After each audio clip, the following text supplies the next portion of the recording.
माहेश्वरी सभा गुवाहाटी की स्वास्थ्य इकाई महेश योग सत्संग समिति के सौजन्य से छत्रीबाई स्थित महेश्वरी भवन में अमृत परिवार मिलन कार्यक्रम का आयोजन किया गया, जिसका शुभारंभ कार्यक्रम के मुख्य वक्ता व राष्ट्रीय स्वयंसेवक संघ के कुटुंब प्रबोधन के नंदलाल जोशी बालाजी ने भारत माता व विवेकानंद के चित्र के आगे दीप प्रज्वलित करके किया।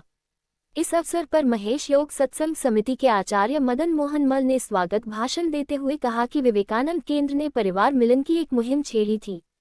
परिवार मिलन की इसी कड़ी में आज के मुख्य वक्ता नंदलाल जोशी ने पूरे असम का भ्रमण कर कई गोष्ठियां व विचार विमर्श सभाएं आयोजित की। कुटुंब प्रबोधन राष्ट्रीय स्वयंसेवक संघ का राष्ट्रीय स्तर का एक कार्यक्रम है। इसकी टोली के सदस्य के रूप में नंदलाल जोशी आज हमारे बीच उपस्थित हैं। कार्यक्रम के संयोजक राजकुमार सोमानी ने फुलाम गमछा, महेश योग सत्संग समिति के संयोजक यूनकरण मुंद्रा ने साहित्य देकर तथा योग प्रशिक्षक शंकर बिल ने नगा शॉल उठाकर मुख्य वक्ता का अभिनंदन किया। मुख्य वक्ता नंदलाल जोशी ने अपने सार गर्भित बातों से ज्ञान की गंगा बहा दी। कार्यक्रम का संचालन मदन मोहन मल व ताराचंद थोलिया ने दिया।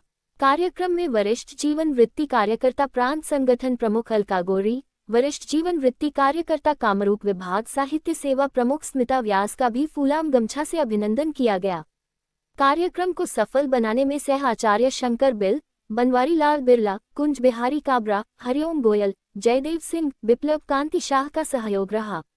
कार्यक्रम में कल्याण आश्रम के क्षेत्रीय संगठन मंत्री वीरेंद्र दुबे, नगर समिति अध्यक्ष बाबूलाल श्रीमाल, मंत्री प्रेमचंद खजांची, संस्कार भारती के भरत अग्रवाल के अलावा विवेकानंद केंद्र योग समिति, कल्याण भवन योग समिति गणेशगुली, केंद्रीय विद्यालय भानगागढ़ योग समिति, नामघर योग समिति, नारायण नगर आस्था प्रेस्टीज योग समिति फाताशील के प्रतिनिधि उपस्थित थे।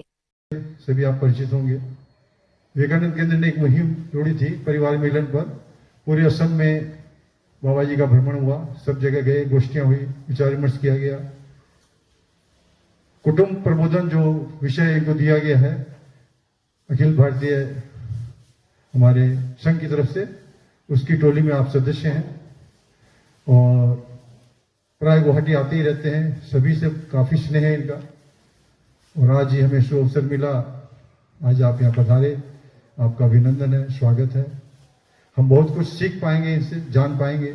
जीवन में इनके बताए गए आदर्शों पे यदि हम चलते हैं तो हमारा जीवन बिल्कुल सार्थक हो जाएगा और हमारा परिवार भी आदर्श परिवार हो जाएगा, हमारा समाज आदर्श समाज हो जाएगा, हमारा राष्ट्र, हमारा देश, हमारा प्रांत और संपूर्ण विश्व की जो हमारी सोच है उसमें और ज्यादा हमको एकाग्रता मिलेगी।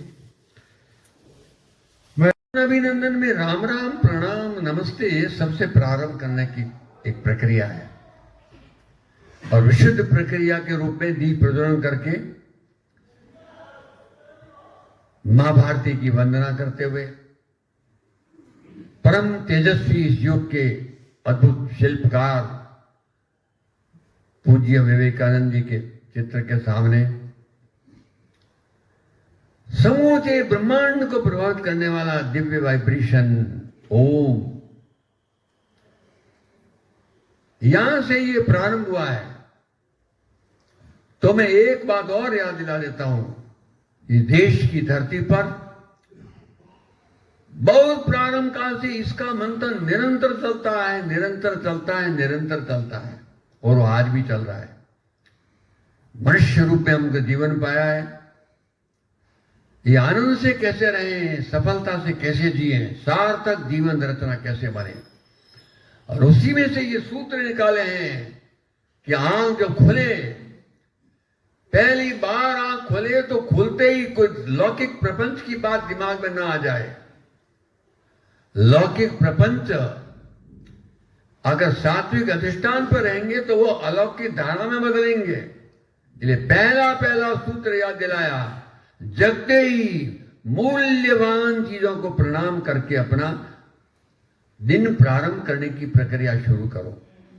और बुजुर्गों ने कहा था, सबसे पहले उठते ही धरती मां का वंदन, जिसके आधार पर सारा सबका जीवन चलता है। जल, अन्न, अनेकानेक रत्न के भंडार से विभूषित ये धरती, पहला वंदन इसका। ये माटी नहीं है, ये धूड़ नहीं है, ये पत्थर नहीं है, दृष्टि अगर सही हो तो पत्थर में से हीरे निकलते हैं, और दृष्टि दोष हो तो फिर वो पत्थर की जगह पता नहीं क्या निकल जाता है। इसीलिए विधि बनाई थी, जगते ही पहला पहला धरती मां का वंदन। और धीरे धीरे हमारे ऋषियों ने मुनियों ने इस धरती को लक्ष्मी का पर्याय, सरस्वती का पर्याय और दुर्गा का पर्याय कहा है। ऐसी अलौकिक ये दिव्य धरती, इसका प्रणाम। और कदम धरती पर रखने के साथ ही अपने परिवार में ही अपने पूज्य मां या पिता अथवा ये इसी के तुल्य बड़े लोग घर में हो, एक क्षण भी नहीं लगेगा उनको जाके वंदन करना। बड़ों के अंतर्मन में जब प्रसन्नता का भाव आपके जीवन की हर एक चीज को बढ़िया से बढ़िया कर देगा, इसलिए उनके सामने नमस्ते करना, प्रणाम करना।